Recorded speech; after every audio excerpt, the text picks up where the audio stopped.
উপমহাদেশের বিখ্যাত ইতিহাসবিদ, বিএনপির অ্যাসেট, যাকে দেখলে তারেক রহমানও ভয় পায়, কিশোরগঞ্জের কৃতি সন্তান, যাকে সবাই মিস্টার ফজলু পাগলা নামে চেনেন। তিনি সম্প্রতি বাংলাদেশ ছাত্র শিবির নামকরণের ইতিহাস জাতির সামনে উপস্থাপন করেছেন। যেই ইতিহাস উপস্থাপন করার পরে ইউরোপ আমেরিকার অনেকগুলো জার্নাল সেটা ছাপানোর জন্য মিস্টার ফজলু পাগলার সাথে যোগাযোগ করতেছেন, কিন্তু উনি কাউকে পাত্তা দিচ্ছেন না। কি সেই ইতিহাস, যেই ইতিহাসকে তুলে ধরে উনি পুরো বিশ্বকে তাক লাগিয়ে দিয়েছেন? চলুন মিস্টার ফজলু পাগলার নিজের মুখ থেকে সেই ইতিহাস শুনে নেই। তাদের পূর্বসূরির নাম হলো ইসলামী ছাত্র সংঘ। ওই নামটা তারা পরিবর্তন করে কি রাখছে? তারা রাখছে ইসলামী ছাত্র শিবির। এই তো কথাটা, শুধু সংঘের জায়গায় শিবির আসছে। বলেন তো শিবির কেন আসছে সংঘের জায়গায়? জানেন, তিনটা জায়গা থেকে তিনটা অক্ষর নেওয়া হয়েছে। শিবির প্রথম আসছে আল শামসের তালব্যস্য, আল বদরের ব আর রাজাকারের র।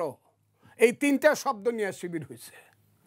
এটা বাংলাদেশের মানুষ জানে কেন? এটা কে যে নামটা করছে তিনি এখন লন্ডনে বসে আছেন। তিনি ছিলেন কি ছাত্র সংঘের শহরের নেতা, যার নাম হলো, যার ফাঁসির অর্ডার হয়েছে, মাইনুদ্দিন।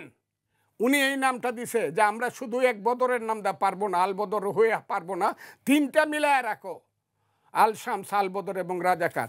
সেই শিবির নাম তারা গিয়ে ওখানে কি মোনাজাত করছে? কার নামে? মনির চৌধুরীর নামে বেহেস্তে যাওয়ার মোনাজাত করছে। তাহলে মনির চৌধুরীকে মারছে কে? মুহাজ্জল হায়দার চৌধুরীকে মারছে কে? গিয়াসউদ্দিন আহমদকে মারছে কে? কে শহীদুল্লাহ কায়সারকে মারছে? কে ডাক্তার আব্দুল আলিম চৌধুরীকে চোখের ডাক্তার হিসেবে বাসার থেকে আইনা প্রথম রায়ের বাজারের সেইখানে বদ্ধভূমিতে চোখগুলা তুলছে কারা? ওরে বাবা, ওদের নামে আবার মোনাজাত করতে গেলাম তো এটা তো 2 নম্বর হলো। আমি আপনাকে হত্যাও করলাম, আবার আপনার নামে আমি মোনাজাত পড়তে গেলাম, দুইটা অপরাধ করলাম আমি।